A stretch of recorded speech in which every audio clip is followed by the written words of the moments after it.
الحفل المبدع القارئ. رحبوا معنا بمريم أمجون تساهم في هذا الحفل بقراءات مقتطفات من كتاب قصتي لصاحب السمو الشيخ محمد بن راشد آل مكتوم.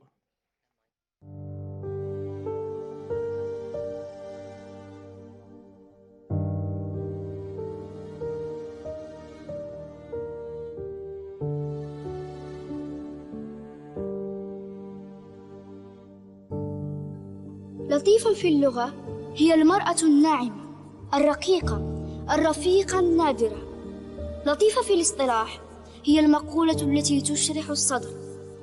لطيفة في الحياة هي أمي وقلبي الذي في صدري، وأجمل وأنعم وأرق وأرفق إنسانة في حياتي.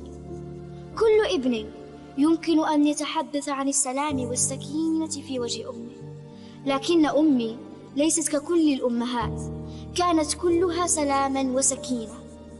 لا أزال أذكر رائحة خبز أمي، وأذكر حديثها معي في الصباحات الباكرة. كنت أستمتع بالحديث معها عن العلاجات الطبية بالأعشاب. كانت تعد فطوري كل يوم قبل ذهابي للمدرسة، وفي الطريق كنت أقسمه نصفين، للنصف ولمهرة كنت أحبها النصف الآخر. كنت صغيرا وظننت أن خبز الطحين مع البيض مفيد للخير. لاحظت أمي أن فطوري كان يقسم على 2، فزادته لضعفين. هكذا هي الأم، لا تشبع حتى ترانا نأكل، ولا ترتاح إلا بعد أن ننام، ولا تفرح إلا إذا زالت عنا الأحزان.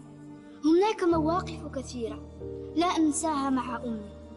ما زلت أذكر وأنا جالس في حضنها تحدثني عن أول رحلة لي إلى لندن. كنت أنظر إليها بدهشة وهي تخبرني بأننا سننام في مبنى شاهق، لأن الجو في تلك البلاد يناسب النوم في الداخل، وليس كما نفعل في دبي عندما ننام على السطح في فصل الصيف. من مثلك يا أمي؟ من يشبهك يا أمي؟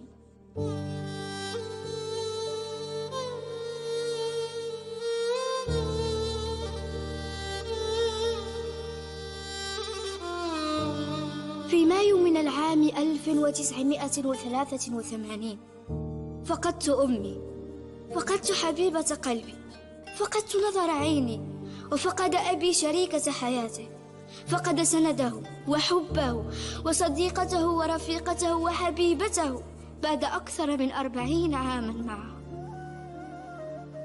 فجاءت هذه الصدمة لتصف به، وهو القوي الراسخ الوقور، الجبل الذي لم يكن يتزعزع أمامنا. عصف به فقد لطيفة، فلم تعد حياته كما كانت. كنت خائفا جدا على والدي عند رحيلها أثناء تلك الصدمة التي تلقتها دبي وتلقاها شعب دبي الذين أحبوا بصدق أم دبي الشيخة لطيفة بنت حمدان. كانت أمي تعالج مريضهم وتداوي صغيرهم وتواسي فقيرهم وتسمع لنسائهم وتشاركهم أفراحهم وأتراحهم. كنت أراها عندما تشرف على إعداد الطعام تأبى إلا أن تشارك الجيران والأقارب والضيوف طعامنا. من مثل أمي؟ من مثل لطيفة؟ كانت جنازتها مهيبة، أحضرها الآلاف وبكى فيها الآلاف على أمي أم دبي الشيخة لطيفة. نزلت معها في قبرها، كان أبي وأخي يتابعانني من فوق القبر. سجيتها في مثواها الأخير ودموعي لا تتوقف. ثم خرجت من القبر. عند خروجي سقطت ساعتي بجانبها، لم أستطع الكلام. نظرت إليها ونظرت إلى ساعتي بجوارها، وألم فظيع يعتصر قلبي، وصوت ما يهمس في داخلي. شيء مني معها. من مثل أمي؟ من مثل لطيفة؟